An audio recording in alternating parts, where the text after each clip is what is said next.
Hello students, कैसे हो आप सब। आज अपना टॉपिक है energy density of a parallel plate capacitor.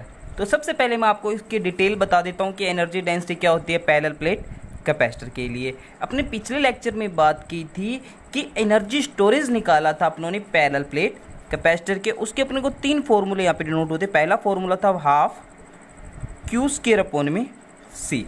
Second formula क्या था, हाफ सी वी स्क्वेयर।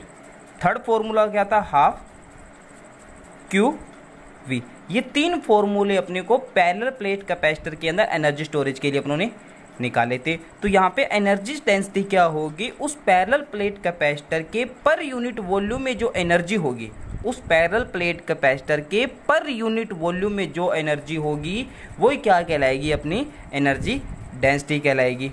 ठीक है, ये तो क्या थी अपने पास टोटल स्टोरेज एनर्जी का था। और अपने क्या करेंगे, इस टोटल स्टोरेज एनर्जी के अंदर अगर मैं टोटल वॉल्यूम का क्या कर दूं, डिवाइड कर दूं, तो मेरे पास क्या आ जाएगी, एनर्जी डेंसिटी, जिसको अपने किससे डिवाइड करते हैं, स्मॉल यू से डिवाइड करते हैं। ठीक है, तो देखो, if the area of cross section of each plate of parallel plate capacitor is a. और अपने को पता है जो पैरेलल प्लेट कैपेसिटर होता है उसकी प्रत्येक प्लेट का जो एरिया होगा वो क्या रहेगा, सेम रहेगा, A. And the charge on capacitor is capital Q and the separation between the plate is D. जो प्लेटों के बीच के डिस्टेंस है वो कितनी है, स्मॉल डी है। Then the capacitance of a parallel plate capacitor is C equals to A epsilon naught upon में डी। देखो यहाँ पे अपने को जो पैरेलल प्लेट कैपेसिटर दिया हुआ है उसके बीच में कोई भी मीडियम नहीं दिया, तो अपने कैसा मान के चलेंगे, एयर या वैक्यूम मानेंगे। और एयर और वैक्यूम के लिए पैरेलल प्लेट कैपेसिटर के लिए जो कैपेसिटेंस होता है वो ए एप्सिलॉन नॉट अपॉन में डी होता है। इसको मैंने इक्वेशन नंबर 1 पुट कर दिया। अब देखो आगे, if the field intensity between the plate of capacitor is E, capital E. जो मेरे पास पैरेलल प्लेट कैपेसिटर है उसके लिए मैंने इलेक्ट्रिक फील्ड कितना माना है, ई।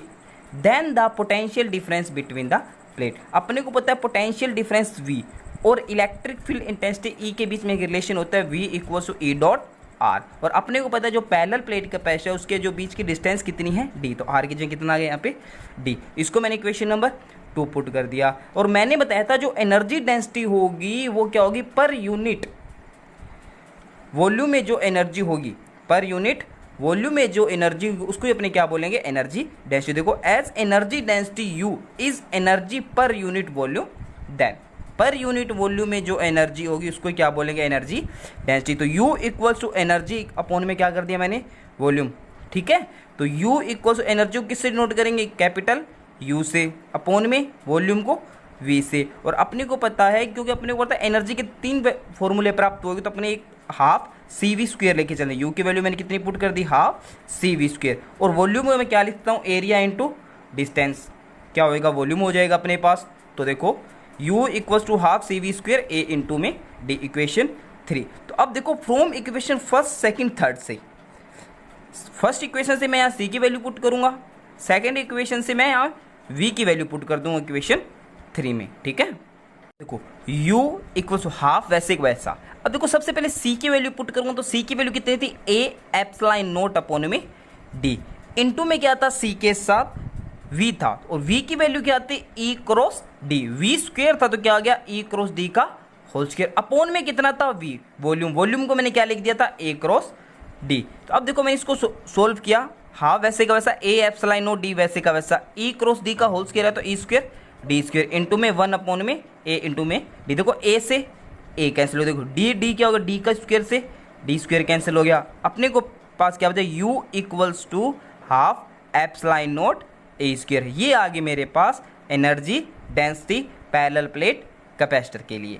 ठीक है, तो thus if electric field in the between the plate of capacitor is E, then the energy per unit volume of energy density equals to क्या आ गया, हाफ एप्सिलॉन नॉट ए का स्क्वायर। जो मेरे पास एनर्जी डेंसिटी मिली है पैरेलल प्लेट कैपेसिटर के लिए वो क्या मिली है, U E मतलब एनर्जी, U का मतलब energy density, half epsilon not एक का स्क्वायर। अभी मेरे पास क्या है, एक सीरीज और पैरेलल कॉम्बिनेशन पर, जो अपनों ने पिछले लेक्चरों में पढ़ा है, लेक्चर में पढ़ा है, उस पर एक न्यूमेरिकल है मेरे पास, उसको अपने डिस्कस करेंगे। देखो, compare the equivalent capacitance of 2 capacitor of capacitance, मेरे पास दो कैपेसिटर हैं, उनके जो कैपेसिटेंस कितने दिए हैं 2 माइक्रोफैरड एंड 4 माइक्रोफैरड, दो कैपेसिटर, ठीक है, respectively. When these capacitors are join in series and parallel, दो कैपेसिटर थे 2 माइक्रोफैरड और 4 माइक्रोफैरड, दोनों पहले तो क्या सीरीज कॉम्बिनेशन में जुड़े हुए हैं, बाद में क्या है पैरेलल कॉम्बिनेशन में जुड़े हुए हैं। तो ये क्या कह रहा है, respectively then compare their equivalent capacitance, मतलब पहले अपने क्या करेंगे सीरीज कॉम्बिनेशन के लिए इक्विवेलेंट कैपेसिटेंस निकालेंगे, उसके बाद पैरेलल कॉम्बिनेशन के लिए निकालें और दोनों को कंपेयर करेंगे, अपने को क्या रिजल्ट मिलता है। तो देखो दो कैपेसिटेंस थे, पहला ही कैपेसिटेंस कितना दिया C1 इक्वल्स टू 2 माइक्रोफैरड और सेकंड कितना दिया हुआ है 4 माइक्रोफैरड, दोनों आपस में पहले सीरीज कॉम्बिनेशन में कनेक्ट करके मैं बात करूंगा।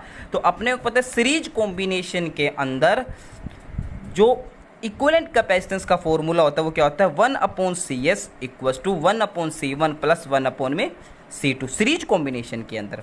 तो 1/CS इक्वल्स टू C1 की वैल्यू 1/2 प्लस 1/C2 है, तो C2 की वैल्यू कितनी है 4। एलसीएम कितना है मेरे पास 8 आया, सोल्व किया तो 4 + 2 6/8 3/4 2 से, तो ठीक है 1/CS है, तो CS की वैल्यू यहाँ पे कितनी आ गई, उल्टा कर देंगे 4/3 माइक्रोफैरड। ये तो मेरे पास क्या आ गया सीरीज कॉम्बिनेशन के अंदर इक्विवेलेंट कैपेसिटेंस कितना है 4/3 माइक्रोफैरड, जब दो कैपेसिटर 4 माइक्रोफैरड और 2 माइक्रोफैरड सीरीज कॉम्बिनेशन के अंदर कनेक्ट हो तो इक्विवेलेंट कैपेसिटेंस कितना मिलेगा 4/3 माइक्रोफैरड।